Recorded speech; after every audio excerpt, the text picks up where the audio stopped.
What's up, guys? This is Jesse DeRozier with Hydrilla Gorilla Guide Service here in Lake Guntersville. Today's date is January 25th, 2026, and this is what's on the deck.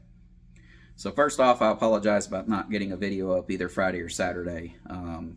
Friday, I got in off the water and I was tied up doing a bunch of bookings, doing a lot of paperwork and whatnot. By the time I got my pictures edited and my posts up and all of that for the day, it had gotten really late and I didn't have time to be able to do the video, so I figured I'd just do it Saturday.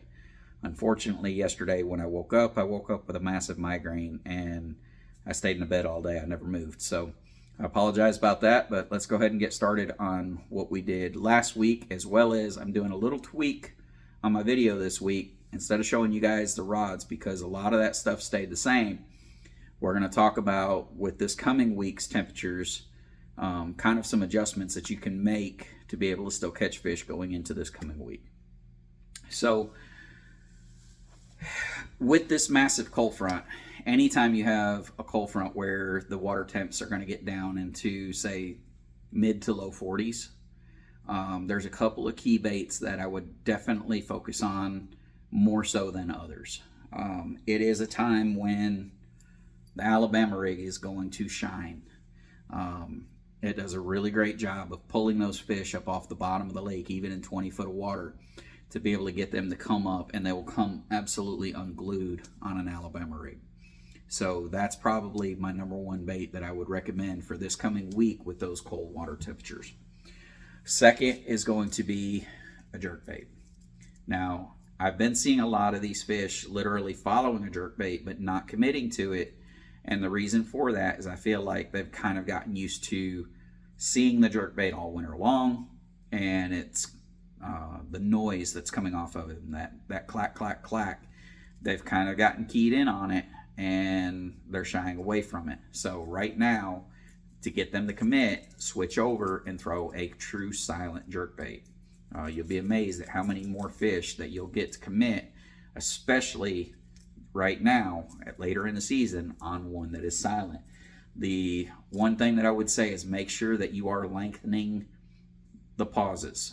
The reason for that, especially now that we have live scope and we can see the reaction of what's going on with these fish. We've heard for years that a long pause when the water gets cold is beneficial. The reason for that is, if you can picture, basically these fish are sitting on the bottom. Say they're in 15, 18 foot of water, and you come jerking that jerkbait through there. For that fish to come up, they're not just going to shoot up off the bottom and aggressively chase that minnow down. They're going to slowly rise, and they will continue to slowly rise until they get up to that bait. The next time you twitch it, they're close enough at that point that they'll commit to it. But what'll happen is either they'll just grab it while it's sitting dead still, or on that next twitch. But if you are twitch, twitch, twitch, twitch, twitch, twitch, and you're moving through that water column so fast, they're not going to expend the energy to chase something down that far, that fast. So give them time to literally, they're going to ease up very, very slowly to come up and look at that bait.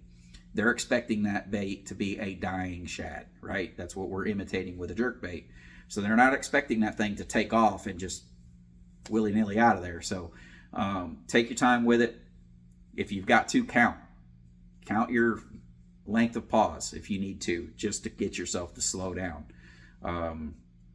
If you've got live scope, you can watch these fish come up, so then you can visually see what's going on and tell yourself, okay, I need to wait, I need to wait, I need to wait. If you don't have it, you're going to have to kind of just picture it in your mind's eye and just say, okay, if these fish are down there, this is what they're doing. Convince yourself to take your time with it. The next baits that I would highly recommend when the water temps get really cold is going to be, one, is to downsize, but two, to go to the bottom of the lake. When the temps get cold, a lot of these fish will push all the way down to the bottom, and downsize that bait. So throwing something like a little 2.8 Kitech on a little guppy head, that's a 3/8 ounce guppy head. I can maintain bottom contact with that bait and just literally slow crawl it across the bottom. You can see the paint's worn off of that nose. This is the way they come when I get them. So you can tell that came painted, we're wearing the paint off of those baits literally by just rolling them along the bottom. You want to basically be counting the shells on the bottom of the lake as you are reeling those in. That bottom contact is absolute key in these cold temperatures. The next baits are also bottom contact baits, which is going to be tail spinner, right? So you're going to throw this out, let it go all the way to the bottom, and you're going to lift it, reel up the slack, lift it, and reel up the slack. On your lifts, do not lift 3 or 4 feet. You're not going from straight ahead to straight over your head. You're wanting to lift it about 1 foot to 1.5 feet up off the bottom. And as it's falling, kind of be reeling up your slack. You'll feel that tick in the line. Continue reeling until it tightens up and set the hook. Sometimes it'll happen just when you go to lift again. There might be one on it that just kind of hit it right as it made it back to the bottom. But most of the time you're going to feel that bite on the drop. Next is going to be blade baits. And right now I'm using 2 different styles. I'm using a silver and a painted. Silver blade bait I typically use on sunny days. The painted is going to be for your cloudy days. You're going to get a lot of flash off of those painted sides, more than you actually will off of that silver sided bait in those cloudy conditions. Last, for those fish that are really shad oriented right now, is going to be a jig head minnow. Right now I am throwing one that has winged sides. With the cold temperatures, I'm getting away from the one that's going to rock that much more. I prefer one that rocks. So for me to slow down and throw one with wing sides is definitely going to be because the water temperature has gotten that cold. So this is the Producer Swimbaits Cheetah in that blue minnow color that I love so much out here in Guntersville. That's a 3/16 ounce ducket sway head that I pair that with. And the reason why I like that is if you look at the way that the head's designed, has a lot of weight up high, which helps for it to kind of fall over to give you that rocking action. But as I said, right now I'm not wanting so much of that. So I had been trimming the wings off of this bait to allow for it to rock. Now I'm not going to do that, and I'm not going to throw as much slack in my line. I'm going to keep my taps really short and not give a lot of time for that head to wobble and fall over. I'm going to keep it to where there's a lot less wobble going on that bait. That's a key factor with that bait right now. Make sure that you guys are taking the time to glue the soft plastic to the head. That goes for all of my soft plastics. On the A-rig, my jig head minnows, my little guppy heads, all of those are glued on. And I've been trying to do an experiment with one soft plastic to see how long I can get that soft plastic to last by gluing it. If I can keep and avoid it getting broke off. So right now I've got one I'm at 93 fish on. Trying to hit 100, and then I'm going to retire the bait because it has been absolutely mauled and torn off the hook. It was barely hanging on the other day, like it was separated, the head and the body had separated, but it was still barely hanging on the hook. So I got the body back, I turned around, re-glued it on there, and I've caught another 7 fish on it since then. So my goal is to try to hit 100 fish just to see if I could do it. It just really shows that if we take care of our soft plastic baits, guys, a drop of glue goes a long ways in avoiding us expending a whole lot of money. The other thing that I would highly recommend, especially when you're fishing around a lot of bait fish, is going to be to take the time to add scent to your bait. Adding Thump Gel will help you to be able to get them to focus on your specific minnow in that 100 million little minnows running around if you're fishing around bait balls. It helps in cutting down on fish that are just following your bait as well. They'll get up behind it, and if you've got live scope or any form of live, you'll see them a lot of times tailing your bait, and they'll follow you all the way back to the boat and then turn off. You can cut down on a lot of that by adding scent to your bait. It will absolutely help when they get up in behind it and they get that into their olfactory system that, oh, this smells like something that I would want to eat, as well as has the look. They go ahead and engage and actually commit to eating that bait. Let's get away from now the shad oriented fish, let's go into the grass fish. MLF was here. They showed that we had fish literally that have moved all the way up into 2 foot of water and as deep as 20-30 feet of water. So these fish are all over the lake. But if you're wanting to concentrate on these shallower fish in the grass, with this cold front, it is going to move them a little bit. So they're probably not going to be up into that 2 foot of water as much. You can probably still catch a few up there, but there won't be as many. A lot of those are going to regress back maybe to like 6 foot of water. The ones that were in 6 foot might slide out to about 9 foot. They're going to move a little bit to try to find a little bit more comfort in that water column. Now, as that happens, right now, crankbaits can be your best friend in trying to key on a specific depth. So, one of the ones that I highly recommend is the DT series from Rapala. The DT10 does a really great job of hitting that outside grass line. Like right now, our outside grass line is sitting around that 9 foot zone. So this is going to do a great job of getting down, just ticking that edge of that seam where that grass is finally growing and coming to a halt. If you're up on the inside, say you're around those fish that are around that 5-6 foot zone, the DT6 series is going to be a great way to go. And again, your crawfish patterns are going to excel right now, as well as some of your brighter colors like your chartreuse and your demon color. Those purples and pinks and chartreuses and reds do a really great job in the spring of drawing those strikes from these fish as we start to move into that early pre-spawn time frame.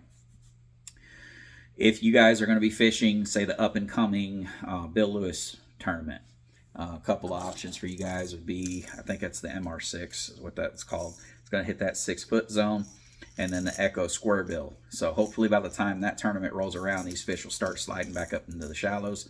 The Echo Square Bill does a really, really great job. Again, it is a flat-sided. It's a wide flat side, but it is a flat-sided crankbait. This week, though, with these extreme temperatures and these water temperatures really pushing down, you're probably going to want to lean more towards a thinner, truer, flat-side crankbait. The Fritz side does a really great job for that. This is the Fritz side 9, the Fritz side 7. Those, again, are going to kind of hit around that outside grass line. If you're up a little bit in the shallower areas, the Fritz side 5 or the Rapala OG Slim 6 is going to be a really great option. This is a balsa wood bait, and balsa wood does a really great job. That's why the Rapala DT series works so well in cold temperatures. There's something about balsa wood that works so good in cold temperatures, guys. So our last two baits are going to be your mainstays that you'll always have on the deck in the spring at Guntersville, which is going to be your Lipless crankbaits. This is the SPRO Uruku Shad. This is the 75. It's a 5/8 version of a 1/2 ounce, basically, body, which allows for you to be able to get that down a little bit deeper so we can hit the kind of around those outside grass edges. For the little shallower fish, as they start to slide up, I'm going to move up to the 65 series. That's like a 3/8 ounce weight in a 1/4 ounce body. So those two do a really good job for lipless, kind of hitting those water columns that I need. Last but not least is going to be your chatterbaits. Definitely something that you need to keep on the deck basically throughout the year, anytime you're fishing out here. But some of the colors that I would highly recommend right now is going to be, again, kind of your reds and oranges, your green pumpkins, and your shad patterns. Now, if you get into a time where you got a little bit of dirty water, adding something that's got a little hint of chartreuse can be a plus, or something that's got some really bright colors to it. If you are fishing out, say on that outside grass edge, don't sleep on that 3/4 ounce, guys. That's a 3/4 ounce green pumpkin. It will get out there and allow for you to hit that 7, 8, 9 foot of water column take your time with it. Throw it out there and literally take your time working it through there. You don't have to have a really hard thump off of that bait. If you're getting any feedback off of that blade at all, trust me, it's enough. These fish don't want anything moving that hard or that fast right now anyway when the water temps are that cold. So take your time, slow down with it, and get it out there in that little bit deeper water column, and you'll be amazed at what you can get. But obviously the half-ounce version is going to be my mainstay for most of the year. Very rarely will I ever pick up a 3/8, probably just before they actually go on bed. When you're finally hitting that real skinny water is about the only time that I'll pick up a 3/8. But that's pretty much it for this week, guys. I hope this information helps you out this week going into these colder water temperatures. I figured it might be a little bit more helpful being that the water temps were warm last week, and that information wasn't going to really help you out going into this week. So I figured I'd do things a little bit differently rather than showing you what lures I actually had on my rod, but focusing more on what lures you might need to be looking at having on your rod for this coming week as we go into those cooler temps. So hope to see you guys out there this week. I know that there'll probably be fewer out on the water this week, but if you are not a fair weather fisherman and you're willing to get out there, hopefully this information will help you out. And until next week, guys, tight lines.